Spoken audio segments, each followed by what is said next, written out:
Sup Shredders, my name is Logan aka Spiderhands and welcome to an SP Reviews where today we're going to be checking out a track from an act named Evanescence titled Bring Me to Life. And if we switch over to here, this is not it's not a review that someone's paid me to do.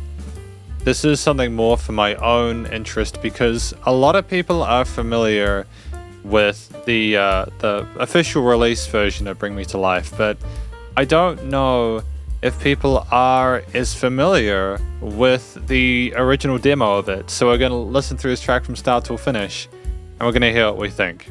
Let's go. This may be quite different to how you know it, but just try to keep an open mind.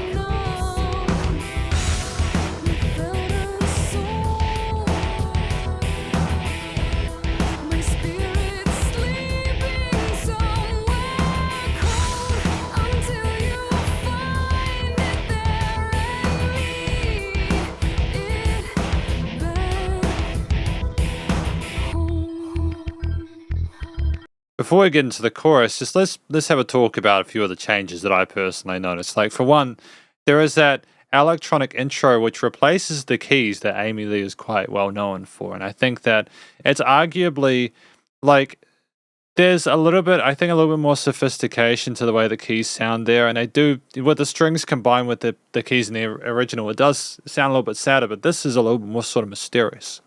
Like, you don't really know what you're getting yourself into. There's a little bit more an enigma. And then Amy comes in, and it's a little bit of a drier take than I think the final release here.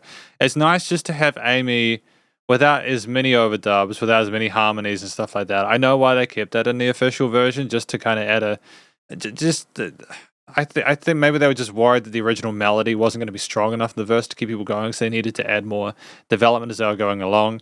There was a bit of there's obviously a different sound to like the guitars and the drums and stuff like that. They're a little bit sort of thinner, but I think that that isn't a bad thing. It's simply what they were working with when they recorded the demo, and it kind of gives you a more of a idea of what they kind of wanted to have it actually as. Like, and the synths continue, you know.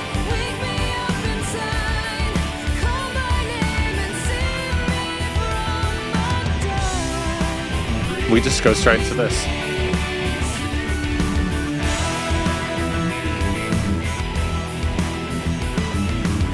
There's a little bit more exploration on the guitars as well. We're not just going dun, dun, dun, dun, dun, like that. We're going exploring the fretboard and the lower strings. And there's no male vocalist because, as I understand it, Amy Lee did not want to have male vocals in the original release. She didn't want to have the rapping and stuff like that. And the label was like, no, you need to have it. I might be wrong about specifically who said that she needed to. And arguably you could say, well, if they hadn't done that, would the song been as huge? But to be fair, they did push the 2003 version to like a much bigger audience than this one. I still think it's wonderful. It's a lot more simple and musically interesting to me.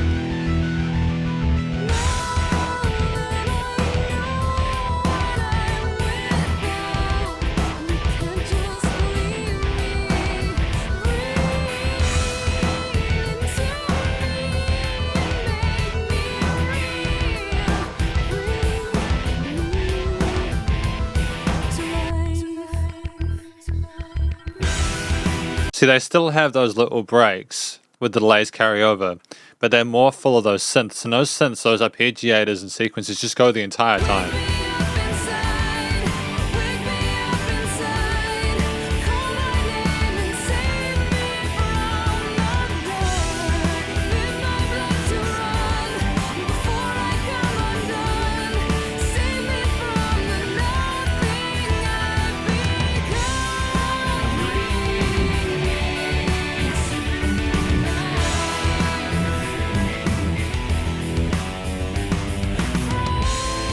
She finished. What she does is she starts a little bit early coming into this. In the later one, the 2003 version, she hits that like she hits that frozen part right on the beat, but she carries over here, and you might be thinking, well, why would she start earlier? And that's just a nice little sort of way of carrying the listener over to the next part smoothly with a familiar element. You'll also have noticed that with the first chorus, she doesn't repeat it like as many, like she has one go of the line and then she kind of goes into the final part. And then in the second chorus, she has like an extension of that first half of the chorus that she had. And then she kind of does that twice. She varies the length of the choruses throughout the track to make it more interesting. Add more context as she goes along.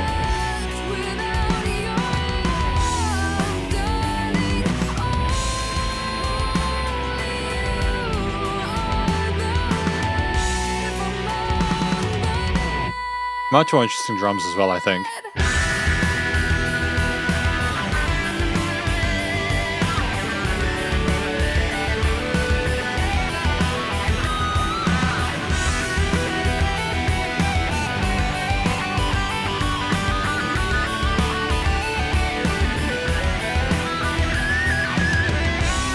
And it extends.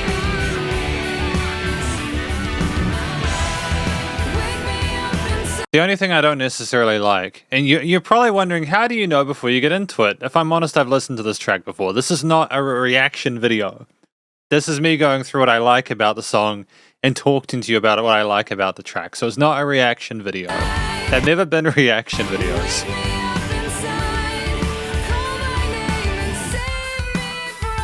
That's great that they kind of come out at that point, though.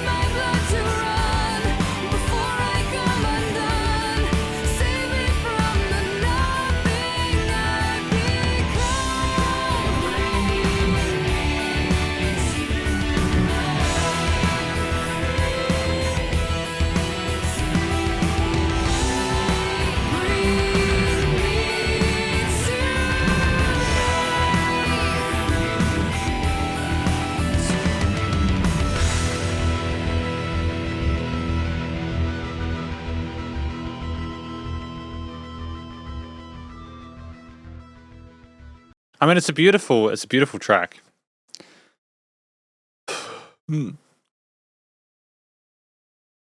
Listening to this song actively and comparing it to the original, that it's recently been remastered, by the way, if you're also wondering how I got down this rabbit hole, it's because the 2003 version got remastered for 2023 and they've changed a few things in the mix. I personally prefer this one to the original, and we're going to talk about that more in the conclusion.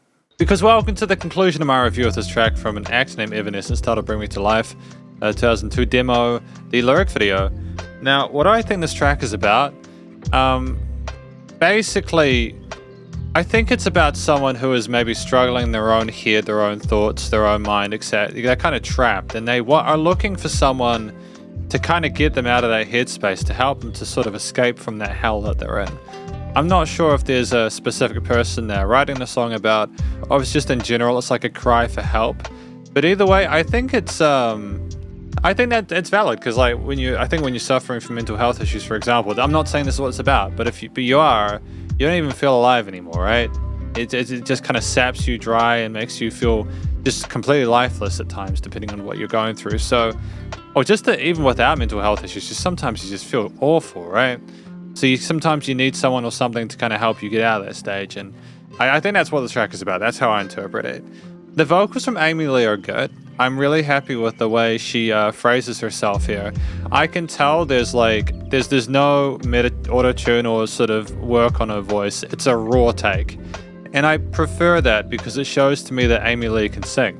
Now, I've actually gone to a concert, an Evanescence concert, and when I went to that Evanescence concert, I'll say this and potentially upset a lot of people, I wasn't really a massive fan of her vocals because we weren't really hitting all the notes, and I'm not sure what was going on that night. Maybe it was like the late part of the tour, but it just wasn't coming through as cleanly as I needed to. And I say this as someone who is not a singer. I just can recognize if a note's being hit or not based on how it interacts with the rest of the notes within an overall arrangement of the performance. And it was a little bit kind of disconcerting, because it made me wonder, like, Amy Lee could sing well at this point. I don't want to sound like a complete bitch.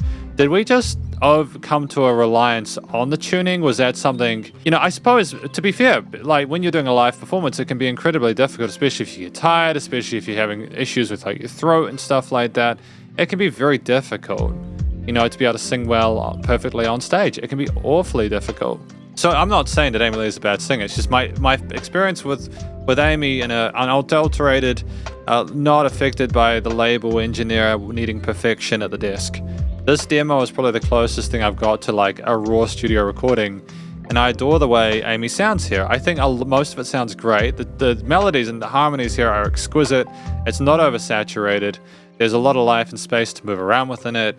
It's clear to me that Amy, even at this point in her career, could definitely put together a track and do some really solid songwriting.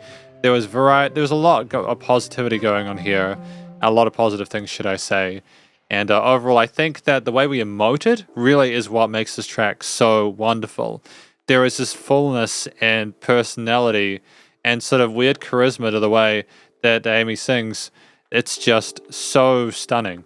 And even though we're kind of in our head voice for a lot of the time, as I understand it, and even though some of the notes sound like they're kind of a little bit rough getting to them, it's not because Amy can't sing. It's because of the fact we're having to reach for those high notes to harmonize with the track. And it adds a sense of urgency and struggle to the performance that I kind of appreciate because it mirrors what they're going through within the track. I think in addition to that, outside of Amy's vocals and how they suit the story that's being told, the track in 3 minutes 52 is incredibly well fleshed out.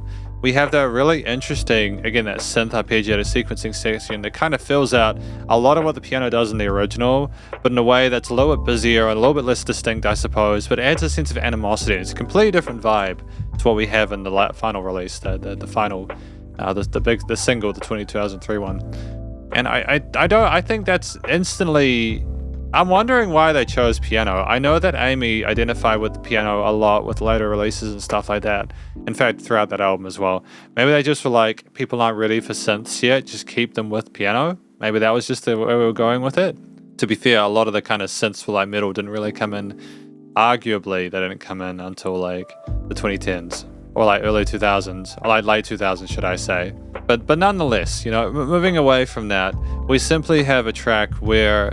we start with synths, we have guitars, we have basses, and we have other elements there as sublabs, potentially sort of synth-like pads or whatever, but mostly it's Amy as the focal point. Though, that said, there are not only verses, and there are choruses, and there are interludes, like there's the part in the last third there, but then we have big solo sections like that. The extended guitar solo is absolutely magnificent. So if we take a break and talk about the individual instruments for a moment, what I really appreciated is that we had the guitars there on the sides, really chunky rhythm ones, but they weren't that chunky, to be fair. They were kind of thin sounding. It could just be the headphones, but nonetheless, they were nice and minimalist in comparison to the busyness of some of those synth parts in the mid to high range. We had lead guitar parts, again, the solo section that had plenty of space to move in the mid-range there. It was a nice shift from Amy Lee's voice, a nice sort of counter to that. And I'm glad that they didn't try to argue with each other at the same time. I think that it was a smart move to keep them distinct. That's when a solo is useful, to kind of go, oh, we've had enough of the story, let's have a break from that. Oh, Whitley solo. And the guitar solo showed a lot of, there was some really fancy stuff going on there. I think it's fancier than a lot of the stuff I heard in later Evanescence stuff, even like the albums where they didn't necessarily need to have them as the big singles. It's a shame, because the guitarist from Evanescence can really play, The bass guitar was fantastic and low and very, very conservative, but that's really what they needed. Same with the drums. There's a little bit of double kick occasionally, but we were typically sticking to our eighth grooves with like the crashes, the hi-hats, the kicks and the snares. We had some fills, including the triplet one going into the solo section, if not mistaken, or the interlude, either or. We could definitely kind of sort of fuck shit up on a drum kit. But it's I think we were being minimalist to allow for other parts of the arrangement to be more active, and we were playing a supporting role on the kit, and it worked incredibly well. And again, the sequences basically highlighted a lot of the chord progressions within the track. There were a movement there. They sifted around the root note for the most part, but they did kind of sparkle over the top. They did change the synths, I think, within the final single that they released, the one in 2003. But I get why they had that as an occasional thing, but it kind of made the track seem a bit empty at the expense of intrigue and interest. I think that this track was more musically interesting than the final one. I think the biggest thing, and I haven't spoken about this yet, we completely missed it in the vocal section, was that we didn't have a male vocalist in this track, or like the rapper guy. I don't think that he necessarily made the track better. I think that because he did some kind of like does some kind of weird growly stuff in the final copy, the 2003 one, and it's like, again, no blame to the guy. Like, the guy's clearly, I reckon they would have made a few bits of royalty off of that. You know, probably made a bit of money off of the royalties in this track. And kudos to the vocalist on the track for doing their part and making the track, because I'm sure a lot of people appreciate the male vocal part.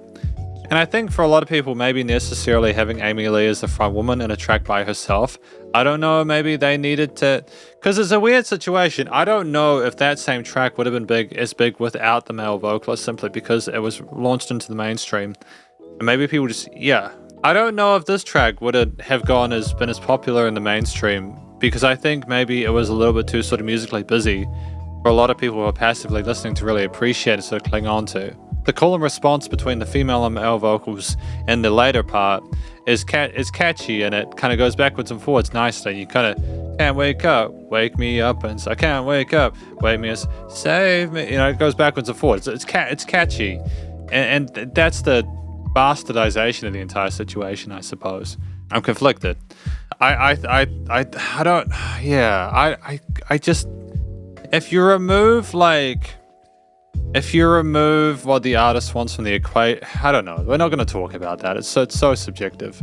You know, in regards to whether the song is done well or not and whether it fits the bar, I think that the theme overall is that of tension and drama, and like we're kind of under a great weight or a spell or something like that. It sounds kind of magical and mystical and stuff like that, like we need to be woken up from our hypnosis or something like that.